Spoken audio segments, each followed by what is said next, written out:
सर्वप्रथम तुम्ही जरा शांत राहिला तर मी बोले. सर्व पत्रकारांचं मनापासून मी स्वागत करतो आणि निवडणुकीच्या निकालानंतर आपण एवढ्या मोठ्या प्रमाणावर पहिल्यांदा भेटतोय. त्यामुळे मी सर्वप्रथम महाराष्ट्रातल्या तमाम मतदारांना, जनतेला मनापासून धन्यवाद पुन्हा एकदा देतो आणि पुन्हा त्यांचे आभार मानतो. याचं कारण एवढ्या मोठ्या प्रमाणामध्ये हा जो काही विजय मिळालेला आहे ही लँडस्लाइड विक्ट्री आहे. अतिशय मोठा विजय आहे. गेल्या अनेक वर्षात आपण जर पाहायला मिळाला नाही आणि तो यावेळेस आपण पाहतोय. त्यामुळे जे काही 2.5 वर्षामध्ये महायुतीने केलेलं जे काम आहे आणि महायुतीवर लोकांनी जो दाखवलेला विश्वास जो आहे, म्हणजे एकीकडे विकास कामं जी महाविकास आघाडीने थांबवलेली, ती महाविकास आघाडीने थांबवलेली कामं आम्ही पुढे नेली. आज त्याची प्रतिबिंब आपण पाहतोय. अनेक प्रकल्प सुरू झाले, त्याच्या डीपमध्ये मी जात नाही. आणि दुसरीकडे कल्याणकारी योजना ज्या आहेत, विकास आणि कल्याणकारी योजनांची सांगड आम्ही घातली आणि त्यामुळे मोठ्या प्रमाणावर मला वाटतं हा विजय जो आहे हा जनतेचा विजय आहे. आणि आम्ही सगळ्यांनीच, महायुतीच्या सर्व कार्यकर्त्यांनी या निवडणुकीमध्ये एवढं प्रचंड काम केलं. मला तर आठवतंय मी पहाटेपर्यंत काम करायचो, पुन्हा थोडे 2-3 तास झोप घेतल्यानंतर पुन्हा माझी सभा असायची. असे हे चक्र जे आहे, हे सत्र पूर्ण निवडणुकीवर चाललं. मला वाटतं 100-80-90 सभा ज्या आहेत त्या घेतल्या. प्रवास मला वाटतं मोजलेला नाही मी, पण प्रवासही निवडणुकीमध्ये प्रचारादरम्यान एवढा केला. आणि पायाला भिंगरी लावून जसे कार्यकर्ते काम करतात, एक साधा कार्यकर्ता म्हणून काम करतो त्याप्रमाणे मी काम केलं.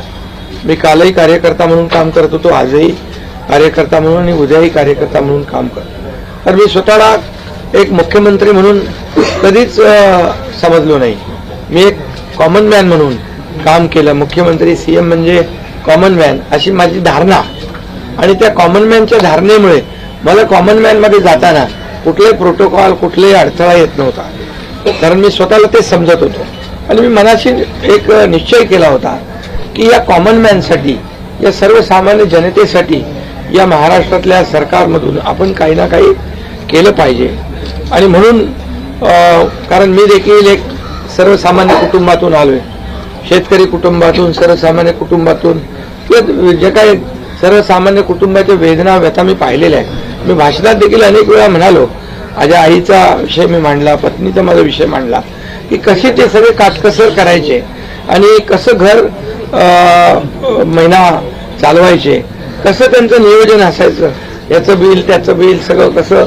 आणि ते माझ्या डोक्यामध्ये पहिल्यापासून होतं की ज्या दिवशी अशा प्रकारचा अधिकार माझ्याकडे येईल त्यावेळेस मात्र मी माझ्या सर्वसामान्य लोकांसाठी, मग त्या लाडक्या बहिणी असतील, लाडके भाऊ असतील, लाडके शेतकरी असतील, लाडके ज्येष्ठ असतील, या सगळ्यांसाठी, किंबहुना काही आपले रुग्ण असतील, या सगळ्यांसाठी मी काही ना काही केलं पाहिजे अशी भावना माझ्या मनामध्ये होती. कारण शेवटी त्याच्यातून जावं लागतं माणसाला, तेव्हाच त्या वेदना कळत असतात. आता श्रीमंत माणूस, पैशाच्या राशीत लोळणाऱ्या माणसाला कळेल कसं? सोन्याचा चमचा घेऊन जन्माला आलेल्या लोकांना कशी गरिबी कळणार? मग गरीब परिवारातून आल्यामुळे या सगळ्या गोष्टी ज्या आहेत, या वेदना मला समजत होत्या आणि बरोबर तेच मी यावेळेस केलं. आणि महायुती सरकारच्या माध्यमातून मग आम्ही लाडक्या बहिणींसाठी, लाडक्या शेतकऱ्यांसाठी, लाडक्या भावासाठी आणि इतर सर्व घटकांसाठी आम्ही सर्व इको सिस्टीम तयार झाली असं म्हटलं तर वावगं ठरणार नाही. म्हणजे परिवारातल्या प्रत्येक सदस्याला काही ना काही सरकारच्या वतीने देण्याचा प्रयत्न केला. काय लोक म्हणतात काय आहे तुम्ही वाटताय काय म्हणजे सरकारचं काय काम असतं सर्वसामान्य कुटुंबातल्या सर्वसामान्य माणसाला सरकार म्हणून काहीतरी आधार मिळाला पाहिजे ही भावना असते आणि मग ती मी पूर्ण केली आणि म्हणून या 2.5 वर्षाच्या काळामध्ये मला समाधान आहे मी खूप आनंदी आणि खुश आहे की या काळामध्ये मला आम्ही बाळासाहेबांचे विचार घेऊन पुढे गेलो आनंद दिघे साहेबांची शिकवण आमच्या गाठी शिकवती आणि केंद्रातून आदरणीय प्रधानमंत्री मोदी साहेबांचं आणि अमित शहा साहेबांचं पूर्ण पाठबळ आम्हाला होतं कारण मला आठवत आहे जेव्हा आम्ही सरकार बदललं उठाव केला त्यावेळेस आम्हाला म्हटलं होतं आम्ही चट्टान की तरह आपके पीछे खडे आणि मला आठवत आहे की 2.5 वर्ष त्यांनी पूर्ण ताकदीने मागे उभे राहिले माझ्यासारख्या सर्वसामान्य कार्यकर्त्यावर विश्वास ठेवला 2.5 वर्ष त्यांनी मला मुख्यमंत्री म्हणजे सुरुवातीला जी मुख्यमंत्री पदाची जबाबदारी दिली ते दिवस मला आठवत आहे आणि त्या प्रत्येक दिवसाचा प्रत्येक क्षणाचा वापर आम्ही राज्यातल्या जनतेच्या हिताकरता केला आणि म्हणून मी मोदी साहेबांना अमित शहा साहेबांना देखील खूप धन्यवाद देईन की त्यांनी पाठबळ दिलं आणि योजनांना देखील मदत केली निधी दिला अनेक वेळा ते आले आणि या सर्व 2.5 वर्षाच्या काळामध्ये राज्याचा जो काही प्रगतीचा वेग आहे तो वाढण्याचं कारण एवढंच की राज्य आणि केंद्र सरकार एक विचाराचे सरकार जेव्हा असतात समविचारी सरकार असतात त्यावेळेस मात्र राज्याचा वेग प्रगतीचा अतिशय गतिमान होतो आणि म्हणून हे सगळं जे आपण 2.5 वर्षाच्या कारकिर्दीमध्ये मी खूप समाधानी आहे आणि मी आपल्याला सांगू इच्छितो की मी काय त्या डिटेलमध्ये जाणार नाही परंतु आम्ही घेतलेले निर्णय जे आहेत हे ऐतिहासिक निर्णय आहेत आतापर्यंतच्या इतिहासामध्ये कधी कुठल्याही सरकारने एवढे निर्णय घेतले नव्हते त्याचे साक्षीदार तुम्ही पण आहात पत्रकारांचे पण विषय असतील तेही आम्ही सोडवले सगळ्यांचे सोडवले विषय कोणाचे ठेवले नाही आणि जे महाविकास आघाडीच्या काळामध्ये शेतकऱ्यांचे प्रश्न सिंचनाचे प्रश्न जे सिंचनाचे मान्यता ज्या 4 मान्यता मिळायच्या दादा भुसे मंत्री आहेत हे आणि आमच्या काळात 124 सिंचन प्रकल्पांना मान्यता सुप्रमा त्यामुळे हे जे काय आहे आज मी पाहतोय की प्रचंड असा या राज्याच्या प्रगतीचा वेग आणि लोक म्हणतात काय काय सगळे सांगतात राज्य कुठे गेले राज्य 1 नंबरला नेण्याचं आम्ही काम केलंय कारण मला आठवत आहे की जेव्हा अगोदरचं आमचं महायुतीचं सरकार होतं देवेंद्रजी मुख्यमंत्री होते तेव्हा राज्य पुढे होतं आणि गेल्या 2.5 वर्षामध्ये मागच्या 2.5 वर्षात आमच्या राज्य 3ऱ्या नंबरला गेलं आम्ही आल्या 6 महिन्यामध्ये पुन्हा 1ल्या नंबरला आणलं त्याचं आम्हाला समाधान आहे